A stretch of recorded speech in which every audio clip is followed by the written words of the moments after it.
혹시 이런 생각 해보신 적 있나요? 아주 오래된 지혜 속에 오늘을 살아갈 힘이 숨어 있을 수 있다는 거요. 오늘은요, 바로 그 수천 년을 이어져온 강력한 가르침 속으로 들어가서 우리 삶의 길을 한번 새롭게 비춰보는 시간을 가져볼까 합니다.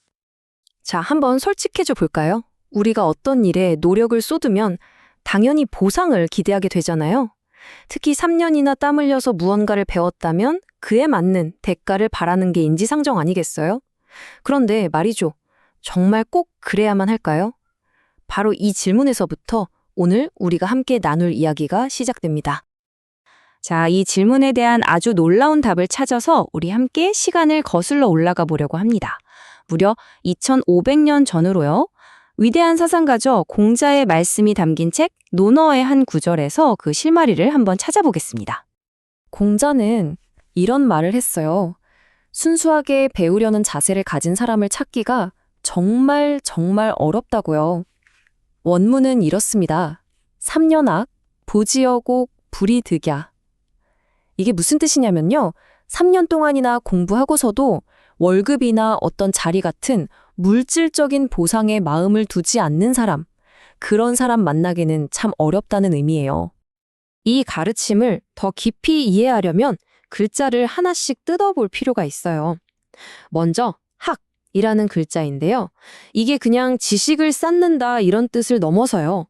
마치 아이가 무언가에 완전히 푹 빠져 있는 모습처럼 깊이 있게 자기 자신을 닦아나가는 과정을 상징하는 거죠. 그럼 공자가 좀 경계했던 그 보상은 어떤 글자로 표현했을까요? 바로 곡이라는 한자입니다. 원래 뜻은 곡식이잖아요. 그런데 여기서는 우리가 흔히 쫓는 월급이라던가 사회적인 지위 같은 그런 물질적인 가치를 비유적으로 표현한 거예요. 자, 그리고 마지막 글자, 쉽다. 이게 바로 이 모든 걸 하나로 딱 묶어주는 열쇠입니다. 쉽다는 뜻이거든요. 그러니까 이걸 다 합쳐보면 무슨 말이 되겠어요? 공자는 보상을 바라지 않고 배움 자체의 즐거움을 쫓는 그런 순수한 사람을 만나는 건 쉽지 않다. 다시 말해 정말 귀하고 드문 일이라고 강조하고 있는 거죠. 결국 공자의 가르침을 딱 한마디로 정리하면 이거예요. 진짜 중요한 건 출세나 성공이 아니라 바로 내면의 성장, 그러니까 도덕적인 성장이라는 거죠. 나중에 주의라는 학자도 강조했지만 진짜 배움이라는 건 그냥 스펙 쌓고 이력서 채우는 게 아니라는 거예요.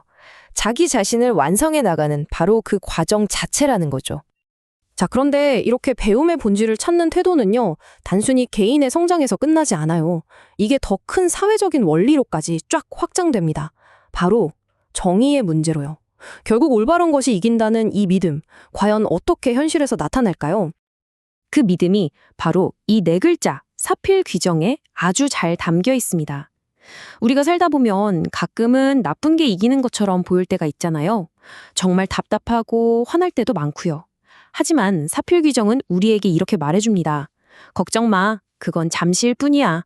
결국 모든 일은 반드시 제자리, 바른 길로 돌아오게 되어 있어 하고요. 자, 그럼 이런 철학적인 개념들이 그냥 말로만 그치는 게 아니라 실제 우리 삶에서는 어떻게 펼쳐지는지 한번 볼까요? 시대를 뛰어넘는 두 가지 이야기를 통해서 아주 생생하게 확인해 보겠습니다. 한 명은 오늘날의 직장인이고요. 다른 한 명은 아주 먼 옛날의 지도자입니다. 그들의 선택을 한번 같이 따라가 보시죠. 먼저 오늘날을 살아가는 우리와 비슷한 이 대리라는 사람의 이야기입니다. 이분은 3년 동안 정말 성실하게 일해서 회사에서도 능력을 인정받았어요. 그런데 어느 날 회사 전체의 운명이 걸린 엄청나게 큰 프로젝트를 덜컥 맡게 된 겁니다. 그러자 갑자기 극심한 불안감과 자기회의에 빠져버려요. 내가 과연 이걸 해낼 수 있을까? 하고요. 그런데 이 대리는요, 여기서 이걸 성공하면 승진하겠지, 보너스를 받겠지, 이런 결과를 생각하지 않았어요. 대신에 당장 눈앞의 두려움을 똑바로 마주하고 이 프로젝트를 해내기 위해 필요한 새로운 기술을 배우는 그 과정 자체에 모든 걸 쏟아부었죠. 그 결과 그는 두려움을 이겨내고 엄청난 성장을 경험하게 됩니다. 진짜 보상은 성공이라는 결과물이 아니라 바로 그 힘든 여정 속에 있었던 거예요. 자, 이번에는 무대를 확 바꿔서 고대 중국으로 한번 가보겠습니다.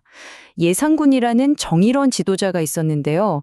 이 사람이 아주 부패한 폭군에 맞서 싸우는 아주 극적인 이야기입니다.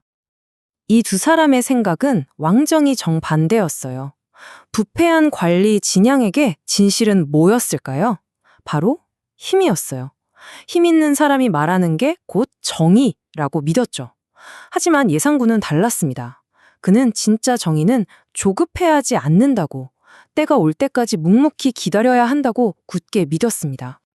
물론 예상군의 길은 쉽지 않았죠. 당장 백성들은 고통 속에서 신음하고 있었고 그를 따르는 사람들조차 지금 당장 싸워야 한다고 재촉했습니다. 하지만 그는 성급하게 복수하려 들지 않았어요. 대신에 아주 끈질기게 인내하면서 진실의 조각들을 하나하나 모으기 시작했습니다. 결정적인 증거가 나타날 바로 그날을 기다리면서요. 그리고 마침내 정의를 향한 예상군의 그 흔들림 없는 믿음이 결실을 맺습니다. 폭군은 몰락하고 백성들은 해방되었죠. 이것이야말로 바로 사필규정의 힘을 보여주는 거 아닐까요? 자, 이렇게 현대의 이야기와 고대의 이야기를 들어봤는데요. 시대는 다르지만 우리에게 주는 울림은 참 깊죠. 그럼 이제 가장 중요한 질문이 남았습니다. 이 오래된 지혜를 오늘날, 바로 지금 내 삶 속으로 어떻게 가져올 수 있을까요? 핵심을 딱 3가지로 정리해 볼 수 있겠네요. 첫째, 진짜 배움은 나를 더 나은 사람으로 만들어가는 내면의 여행이라는 것. 둘째, 지금 당장은 어두워 보여도 정의는 결국 빛을 보게 된다는 믿음을 잃지 않는 것. 그리고 마지막으로요, 그 길을 가려면 순간의 분노보다는 끈질긴 인내와 지혜, 그리고 무엇보다 함께하는 사람들의 힘이 중요하다는 겁니다. 이 모든 지혜는 결국 우리 각자에게 아주 중요한 질문 하나를 던집니다. 여러분의 삶과 일에서 지금 당장의 보상에만 집중하고 있나요? 아니면 여러분이 쏟는 노력의 장기적인 가치에 집중하고 있나요?